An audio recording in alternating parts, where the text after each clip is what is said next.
হাবিবাল্লাহ নবী গো ও দয়ার নবী আমি হলাম এই মদিনার গরিব সাহাবা ইয়া রাসূলুল্লাহ হাবিবাল্লাহ হুজুর আমি হলাম গরিব সাহাবী ইয়া রাসূলুল্লাহ ইয়া হাবিবাল্লাহ হুজুর আপনার সমস্ত কথাকে আমি মান্যতা করে নিয়ে ইয়া রাসূলুল্লাহ হুজুর আপনি বলেছিলেন ওই মদিনার মসজিদে নববীতে বলেছিলেন ও সাহাবীরা বাবা তোমরা হারাম খাবে না তোমরা হারাম মাল ভক্ষণ করবে না ওই দিন থেকে ইয়া রাসূলুল্লাহ ওই দিন থেকে আমি হারাম মাল ভক্ষণ করি না ইয়া রাসূলুল্লাহ হাবিবাল্লাহ হুজুর তাই আমার সন্তানটাকে হারাম খেতে দিই না তাই সকাল থেকে সন্ধ্যা পর্যন্ত আমি খোঁটায় বেঁধে রেখে দিই জোরে বলুন আর একটু মহব্বতে বলুন না ও সোনার মালিকেরা আল্লাহ নবীর চোখে আরো যেন পানি চলে আসে নবী আমার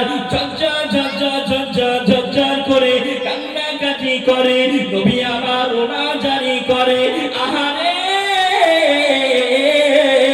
নবী পাকের সাহাবী হযরত আবু বকর সিদ্দিক নবী পাকের ইসলাম জাহানের প্রথম নম্বর খলিফাতুল মুসলিমিন আবু বকর সিদ্দিক হুজুর আমার ওই মদিনার রাস্তা দিয়ে হেঁটে হেঁটে চলে যায় নবী পাকের কান্নাকাটির আওয়াজে নবী পাকের মোনাজারের আওয়াজে আবু বকর সিদ্দিক ঘরের ভিতরে প্রবেশ করে ইয়া রাসূলুল্লাহ ইয়া হাবিবাল্লাহ হুজুর আপনি কান্নাকাটি মোনাজারি কিসের জন্য করেন ইয়া রাসূলুল্লাহ ইয়া হাবিবাল্লাহ হুজুর আপনি বলে দেন আপনি কান্নাকাটি মোনাজারি কিসের জন্য করেন এই সময়তে নবী বলেছিলেন ও বাবা আবু বকর আপনি শুনে রেখে দেন আপনি জেনে রেখে দেন আমার চোখের পানিটা আপনি যেন মোচন করতে পারবেন না ও বাবা আবু বকর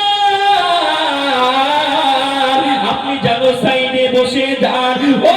বাবা আবু বকর আপনি বসে যান বাবা ইসলাম জাহানের দ্বিতীয় নম্বর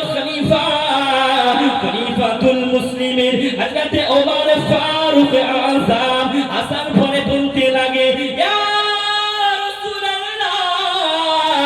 ইয়া হাবিবাল্লাহ হুজুর আপনি কান্নাকাটি রোনাজারি কিসের জন্য করেন ইয়া রাসূলুল্লাহ ইয়া হাবিবাল্লাহ হুজুর একটু বলে দেন নবী বলেছিলেন ও বাবা আবু বকর ওমরকে বসতে বলে দাও ওমর বসে যায়